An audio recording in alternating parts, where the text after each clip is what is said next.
Hi.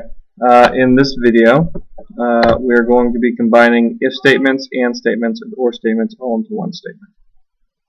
So it will be a pretty heavy formula, and essentially what's going to happen is we're going to say if this person's job rating is greater than 3, or their years of service is greater than 10, and they have an annual overtime amount worked. Basically, if they work more than 200 hours of overtime in 1 year, then they will get a $5,000 bonus. So equals if and or. So again, this is a little complicated at first to understand the why I'm setting it up like this. Not necessarily intuitive, but once you understand the way it works, it makes sense because it's a mathematical approach to constructing your sentence. And something to keep in mind with this is you really, every time you open a set of parentheses, it needs to be closed. And the way the parentheses work, and it's the same way in math, you always work from the innermost parenthesis out. So we're going to start with our or statement, which is going to say one of the two criteria that you can do for this bonus is you got to have a job rating greater than 3, or you got to have years of service greater than 10. We're going to end that or statement. Now you can see our or statement is inside our and statement. So the second I ended that or statement, it's saying, okay, let's move to the and statement. So my or statement right now is logical 1. It is my first logical test for my and statement. So I'm saying that one of these two things has to happen, and you also have to have more than 200 hours of overtime in a year. We're going to end those parentheses. So all of this right here is my and statement. So and then all of this is my or statement, and my or statement is actually part of my and statement, which is why it's inside the and statement. So we're going to read this, and it says if job rating is greater than 3, years of service is greater than 10, and you have more than 200 hours of overtime. Okay, done with the logical test. That's my logical test. Those are the criteria you have to meet for this bonus. You hit comma now. Now I'm going to put in the value of true. So that's going to be my salary plus 5,000. Very important to note, I did not put a comma between the 5 and the 0 for 5,000 because every time you put a comma, it moves you to the next step of the function. We don't want to move to the next step until after the 5,000 has been written. Value, if false, is just simply going to be your current salary. You're not going to get a bonus. End those parentheses, hit enter, your formula is finished. Double click it, have it drop down. I'm also going to come up here, I'm going to hit the number sign, the dollar sign, because that's going to convert everything into a monetary style. But what I'm also going to do is I'm going to come up here and I'm going to do this. This is going to take decimal points away. I just want a nice round number, so we're going to round to the nearest dollar essentially. And I'm also going to center everything. There we go. And we can make that smaller. Okay. So the other thing I would like to show you real quick, this is something I do with several of the spreadsheets that I use. Because obviously in order to see if they got a bonus, you'd have to come through here and you know, you say, okay, look, okay, no, yeah, no. And that can be kind of a pain. It can be kind of time consuming, especially if you have, you know, 100 employees. And why you might want to do that? Well, maybe you want to see which employees, how many of your employees got the bonus. Maybe you want to either, because maybe you're looking to calculate how much money did you spend on bonus money this year. Do you know, can you afford to keep doing that?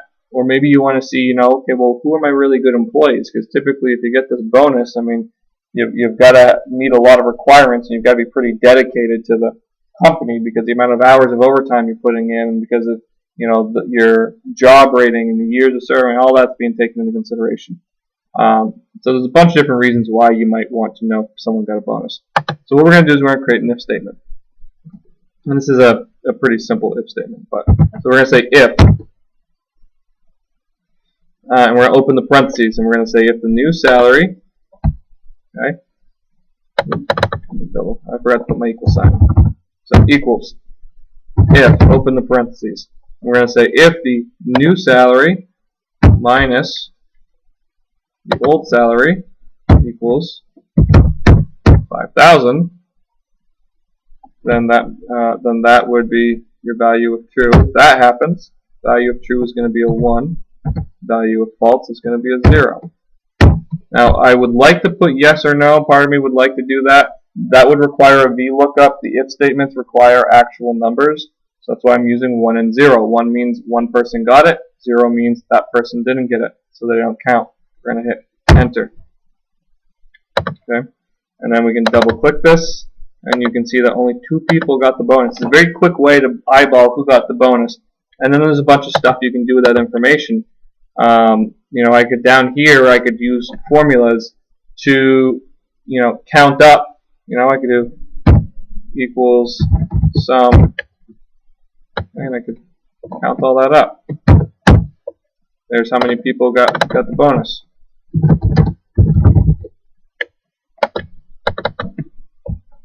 Okay, bonus money you spent. You do equals number of people times 5,000. There's the bonus money you spent.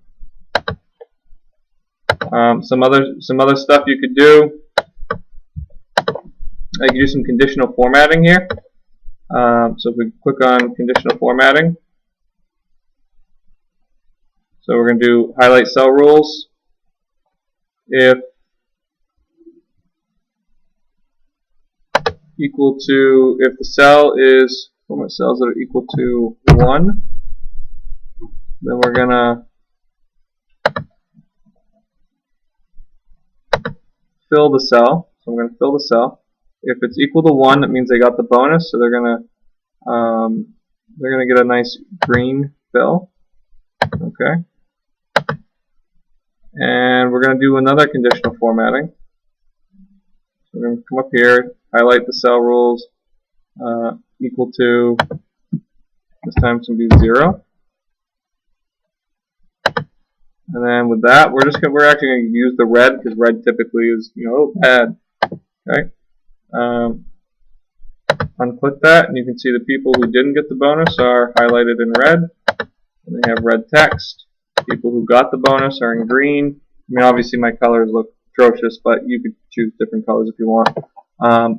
So a couple different things. I mean, the numbers is a quick way to eyeball it. The colors can make it even easier.